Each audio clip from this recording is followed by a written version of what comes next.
बीच आ रहे हैं son of Bihar Manish Kashyap.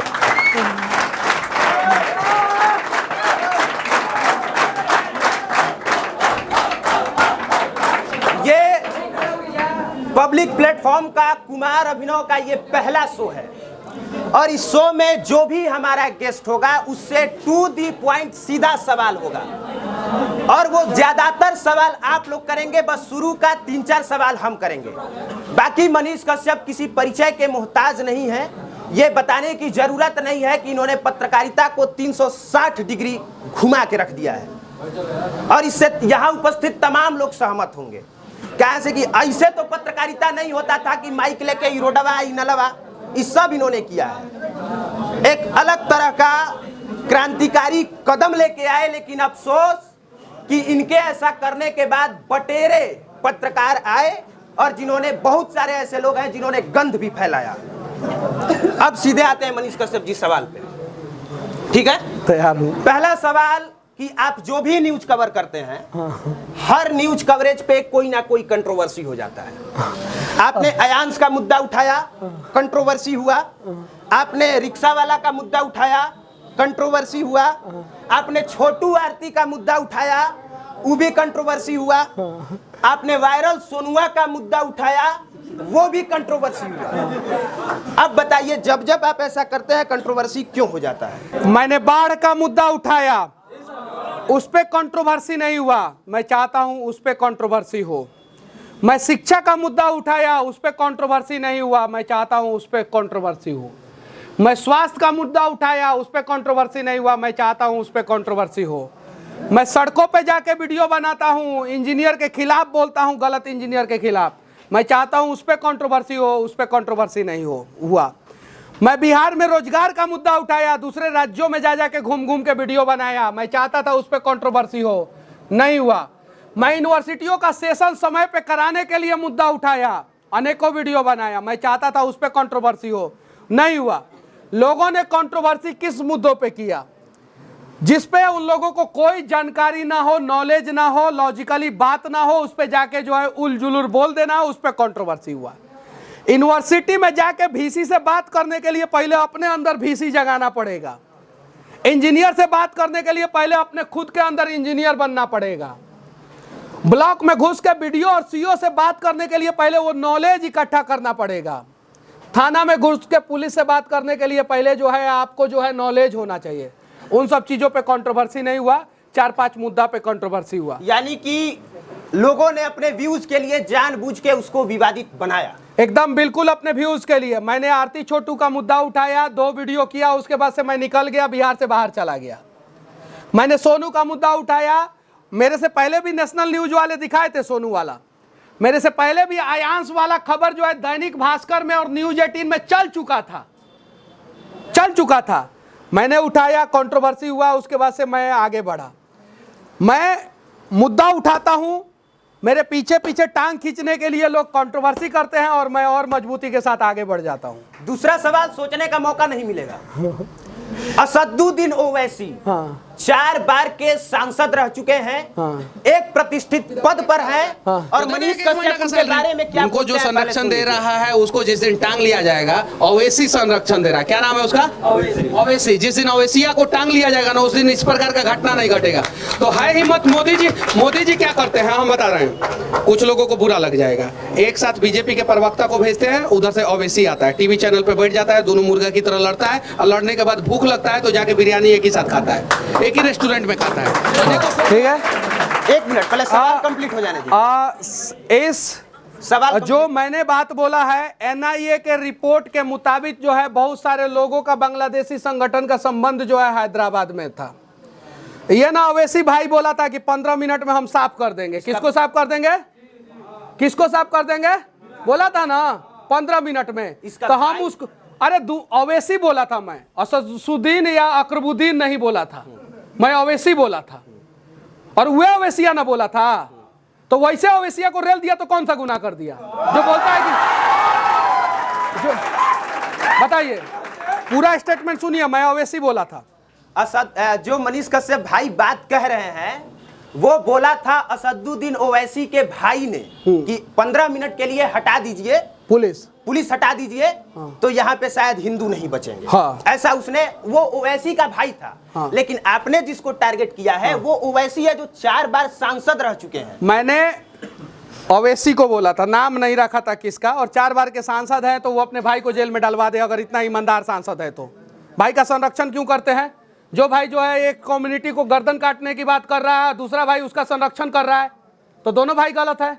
बोले वो मंच पे आके कि नहीं मेरा भाई ने गलत स्टेटमेंट दिया था, मैं ओवैसी को फूल माला के साथ स्वागत करूंगा। चांदी का मुकुट मुझे आज पहनाया गया है ना, मैं सोना का मुकुट पहनाऊंगा उनको। आके बोले कि मेरा भाई गलत बोला था। पहला बात।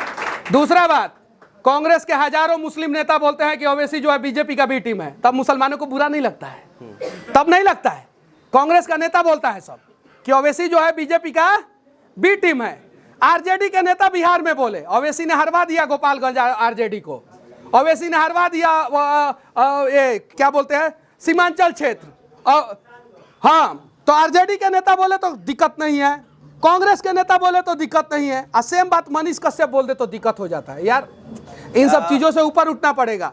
और ये जब तक ओवैसी जैसे नेता रहेंगे, जब तक सिर्फ और सिर्फ उलझुल बयान देने वाले नेता रहेंगे, तब तक विकास पे बात नहीं होगा। जैसे पेट्रोल डीजल महंगा होता है ना, जैसे महंगाई बढ़ता है वैसे ही सरकार के लोग बोलते हैं ओवैसी को कि जाओ ना कुछ ऐसा स्टेटमेंट दे दो कि हिंदू मुस्लिम हो जाए। ओवैसी स्टेटमेंट दे देता है महंगाई गया भाड़ में। कभी न्यूज चैनल पे आके महंगाई पे चर्चा करते हैं?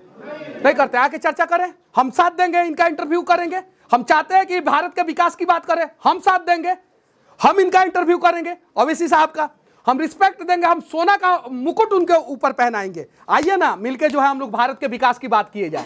लेकिन इसी इंटरव्यू का छोटा सा क्लिप काट के देखिएगा, लोग वायरल करेंगे, छोटा छोटा, लेकिन पूरा नहीं सुनेंगे। ओवैसी, मैं तो भगवान से प्रार्थना करूंगा कि सारे मुसलमान के पास जो है ओवैसी इतनी संपत्ति हो जाए। मैं अपना संपत्ति पूरा देश के नाम पे लिखने के लिए तैयार हूं। आए ओवैसी इसी मंच पे और बोल दे कि मैं अपना पूरा संपत्ति जो है मुसलमानों के नाम पे लिख दूंगा, सिर्फ लिख दे मुसलमानों का रहनुमा बनते हैं तो मैं अपने पूरा संपत्ति देश के नाम पे लिख दूंगा, पूरा का पूरा। हिम्मत है तो लिख दे।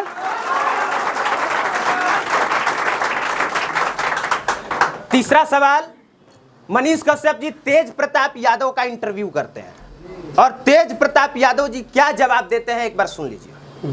तो भोजपुरी में बतियाएंगे, भोजपुरी में बतियावे में कोनो दिक्कत ना हो। हमारा घाट दिक्कत वो मुख्यमंत्री के बेटा राउर माई और राउर पिताजी दोनों आदमी मुख्यमंत्री रहल बात और हुआ कोई बात तो हम मंत्री भल रानी, तो भोजपुरी में बतियावे का बात है? भोजपुरी में तो बतियावे करो, हमारा ये लैंग्वेज है बा। अच्छा सुनिए, भोजपुरी के 8वां अनुसूची में डाले के चाहिए कि ना डाले के? एकदम डाले के चाहिए, 8वां में का नंबर 1 पे डाले के चाहिए।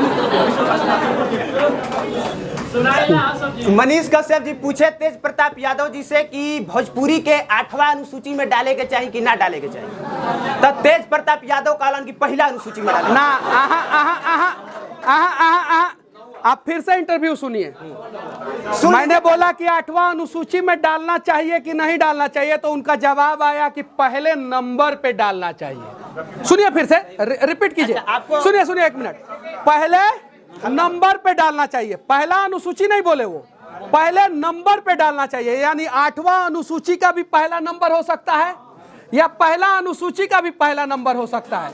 डिपेंड करता है कि आपको क्या सुनना है, आपको क्या समझना है। सुनिए, और एक और चीज, मैं उनके पार्टी का प्रवक्ता नहीं हूं, उनका पक्ष नहीं ले रहा हूं। अरे एगो मंत्री तो बोला ना साला कि भोजपुरी को डालना चाहिए पहले नंबर पे, क्यों नहीं बोलता है? कोई क्यों नहीं बोलता है? उसके बातों को मजाक बनाया गया, उसके बातों को मजाक बनाया गया, लेकिन भोजपुरी भाषी कोई आदमी नहीं आवाज उठाया कि भोजपुरी को जो है पहला अनुसूची में डाला जाए, दूसरा में डाला जाए, तीसरा में डाला जाए, चौथा में डाला जाए, 8वां में डाला जाए या 808वां में डाला जाए। किसी ने आवाज उठाया? तो देखिए उस मंत्री, मतलब कि हम तेज प्रताप यादव के उस बात से निगेटिव भी समझ सकते हैं, हम निगेटिव भी समझ सकते हैं, हम तेज प्रताप यादव के उस बात को पॉजिटिव भी ले सकते हैं कि भोजपुरी अभी अनुसूची में नहीं है, किसी अनुसूची में नहीं है। तो भोजपुरी किसी अनुसूची में होना चाहिए कि नहीं होना चाहिए? लेकिन हम भोजपुरिया भाषी जो है हाथ के जगह पे टांग खींचते हैं। तेज प्रताप ने पहले नंबर पे काहे बोल दिया, काहे बोल दिया भाई पहले नंबर पे? उन्होंने तो कम से कम स्टेटमेंट इस प्रकार से दिया कि कम से कम कंट्रोवर्सी हुआ, लोगों को पता भी चला कि भोजपुरी अनुसूची में नहीं है। तो प्रयास किया जाए ना, भोजपुरी भाषी है ना, ये भोजपुर एरिया है ना पूरा, बक्सर, आरा सब एक ही एरिया है ना, भोजपुरी का उत्पत्ति हुआ है ना, तो चर्चा किया जाए कि भोजपुरी को 8वां अनुसूची में डाला जाए। और इसमें से किसको पता है कि संविधान में कितना अनुसूची है?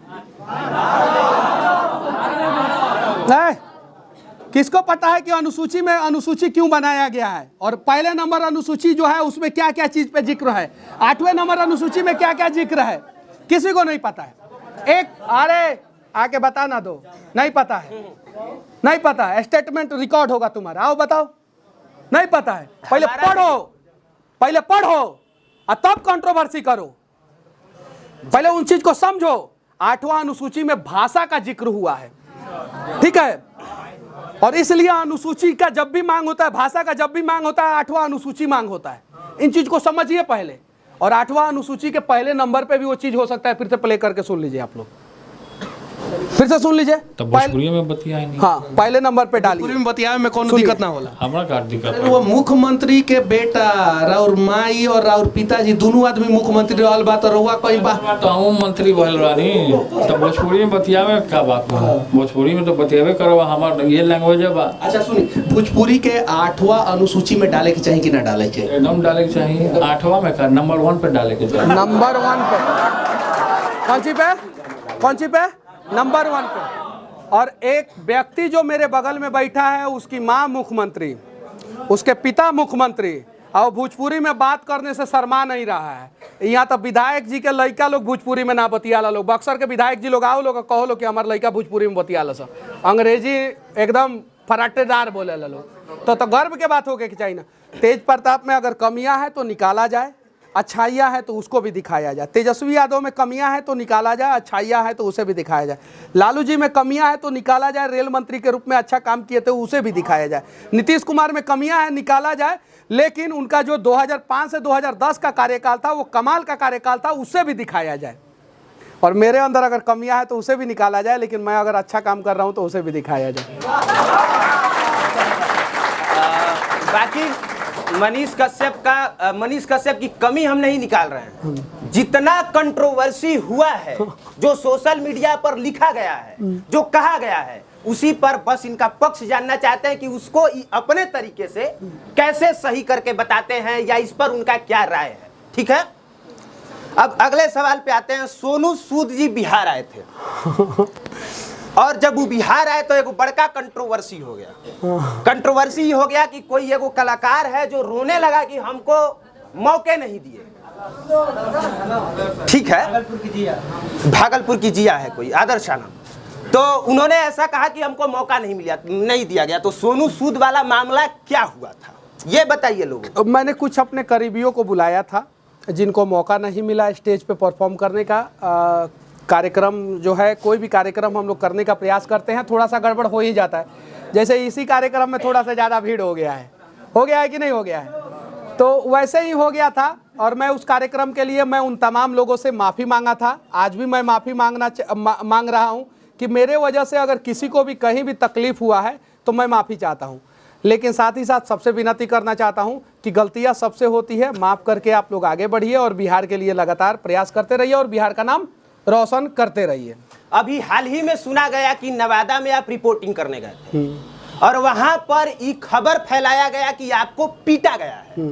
अब आप बताइए कि उसकी सच्चाई क्या है। आपको सिर्फ गाली दिया गया था, पीटा गया था, और अगर गाली ही दिया गया था या सिर्फ पीटा ही गया था तो ऐसा क्यों हुआ था आपके साथ? गाली गलौज मेरे साथ हुआ था। 6 लोगों की मौत हुई थी एक परिवार में जहर खाने के बाद। पहले ये क्लियर कर दीजिए कि पीटा गया था कि गाली दिया गया? गाली गलौज हुआ था मेरे साथ, लेकिन अगर जिस दिन मेरे साथ अगर ऐसा घटना ना हो, लेकिन अगर मारपीट होगा तो उसमें भी लोग मजे लेंगे।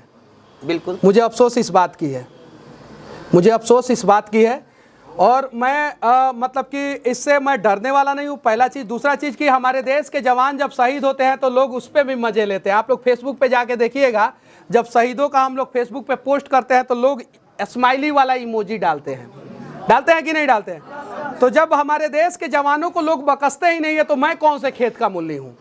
मेरे साथ भी ऐसा होगा और हम लोगों को तैयार रहना होगा। भगत सिंह मार खाए थे कि नहीं खाए थे? खाए थे, अंग्रेजों ने मारा था।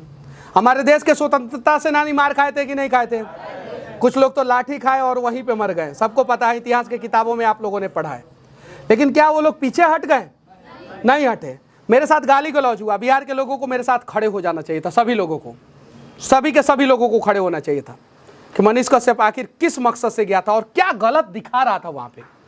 और जब 12 करोड़ बिहारी में से 12 करोड़ बिहारी खड़े होते मेरे साथ तो मुझे और गर्व महसूस होता और मैं और स्पीड से काम करता, लेकिन मैं रुका नहीं और मैं अभी भी काम करूंगा। मेरे साथ गाली गलौज हुआ था, गंदा गंदा गाली दिया गया था, लेकिन उन लोगों को ये पता नहीं था कि अगर इस वीडियो को डालेंगे तो और कंट्रोवर्सी होगा। सच्चाई ये है कि अपराधी कोई और था और फंसा कोई और, इसलिए जो है कहीं नहीं तो कहीं उसको दबाने के लिए जो है मुझे वहीं से वापस भेजने का प्रयास किया गया। यहां पर आप लोगों को हम एक किस्सा सुनाना चाहेंगे, ध्यान से सुनिएगा। जब हम मनीष कश्यप के पक्ष में कम से कम 2-3 वीडियो बनाए होंगे बैठे बैठे स्टूडियो से, और जब जब बनाए तब तब कुछ लोगों के द्वारा कहा गया कि इनकी चापलूसी करते हैं, ये कहा गया लोगों के द्वारा। हम एक बात बताते हैं कि इनसे पहले कोई ऐसा पत्रकार नहीं था जो किसी और पत्रकार को सपोर्ट करता हो। सबकी अपनी एक दूसरे के खिलाफ जो है वो जलन होता है, एक टीचर दूसरे टीचर से, एक दुकानदार दूसरे दुकानदार से, एक बिजनेसमैन दूसरे बिजनेसमैन से और एक पत्रकार दूसरे पत्रकार से। लेकिन ये पहली बार हो रहा है कि एक पत्रकार सवाल पूछ रहा है, दूसरा पत्रकार अपना सारा काम छोड़ के उस सवाल का जवाब दे रहा है, पहली बात। और दूसरी बात कि जब हम पब्लिक प्लेटफॉर्म की शुरुआत किए थे तब लगातार 1 साल फ्री में काम किए। ऐसे तो 4-5 साल फ्री में काम किए हैं, लेकिन 1 साल तक फ्री में काम किए तब जब हमारे चैनल से पैसा आ रहा था। तब भी लोगों को लगता था कि पैसा कमा रहा है, लेकिन हम पैसा 1 पैसा नहीं कमाते थे, ईमानदारी से बता रहे हैं। लेकिन लोगों को लगता है कि 40 मिलियन व्यूज गया, 50 मिलियन गया, 20 मिलियन गया तो पैसा ही छाप रहा है। तब हम हुआ क्या था कि कोई टेक्निकल इशू था जिस वजह से पैसा मेरे पास नहीं आ पा रहा था।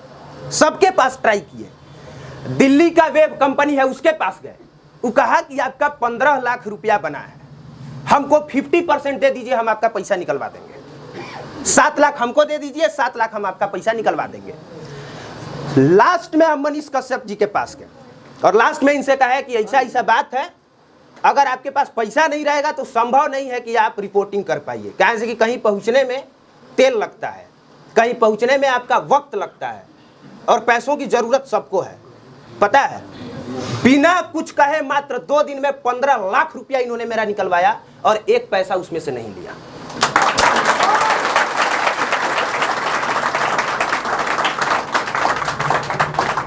लेकिन हम सपोर्ट सिर्फ इसलिए नहीं करते हैं, जब जनता जंक्शन के प्रशांत राय को पीटा गया था ना, हम वीडियो उस समय भी बनाए थे। जब जब ऐसा हुआ है तब तब बनाए हैं, लेकिन ये बस इनकी खुददारी बता रहे हैं कि मनीष कश्यप वो शख्स है कि अगर कोई आ जाता है कि ये चीज़ है तो ये ईमानदारी से करते हैं। हालांकि इसके बाद बहुत लोगों ने तोड़ने का प्रयास किया, इसमें कोई डाउट नहीं है, बहुत लोगों ने तोड़ने का प्रयास किया, लेकिन जो सच है वो है भाई।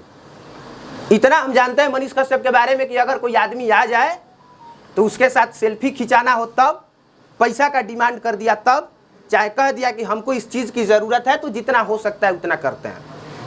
अब जब इंटरव्यू पे आएंगे तो फिर से कड़वा सवाल होगा। मुझे उम्मीद नहीं था कि अभिनव भाई जो है इस बात का चर्चा जो है कभी कहीं किसी मंच पे करेंगे, मुझे उम्मीद नहीं था, लेकिन मुझे अच्छा लगा कि इन्होंने उस बात का चर्चा किया। और भगवान करे कि सब लोग खूब तरक्की करें, खूब तरक्की करें। मुझे बहुत सारे लोग बोलते हैं कि आप किसी पत्रकार को इंटरव्यू मत दीजिए मनीष जी, काहे लायक अपना कंपटीटर खुद बना रहे हैं, बहुत सारे लोग बोलते हैं। लेकिन मेरे पास कोई भी आता है तो मैं दे देता हूँ, चाहे मुझे पता रहता है कि ये मेरा एंटी ही क्यों ना हो, पूछ लेता है तो बोल देता हूँ।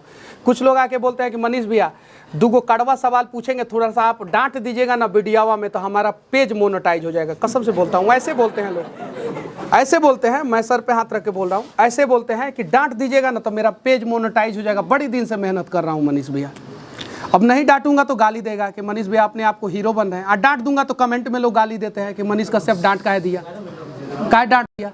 और जब डांट देता हूँ तो मोनेटाइज हो जाता है बहुत सारे लोगों का। अब मैं करूँ तो करूँ क्या करूँ, मुझे समझ में नहीं आता।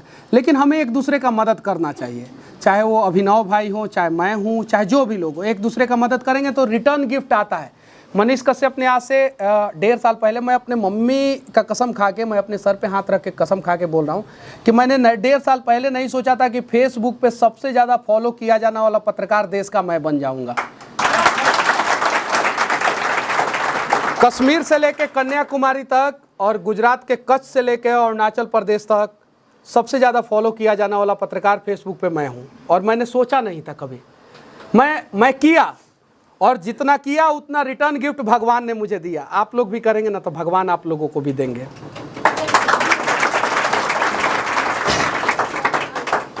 अब आप एक वो घटना बताइए जिसमें रिपोर्टिंग करने के दौरान आपको सबसे ज्यादा मुश्किल हुई, मतलब पैसा आपको ऑफर किया गया हो कि ये खबर मत दिखाइए, धमकी मिला हो कि जान से मार देंगे अगर ये कीजिएगा तो, या जाने में मुश्किल हुआ हो, या कुछ भी एक ऐसा बताइए जो आपके कैरियर का सबसे मुश्किल रिपोर्टिंग रहा हो। मैं वो जगह नहीं बताऊंगा, लेकिन मैं वो घटना बता रहा हूँ। मैंने तो बहुत रोड, नाला, सड़क, बिजली, पानी पे बहुत सारा रिपोर्टिंग किया है।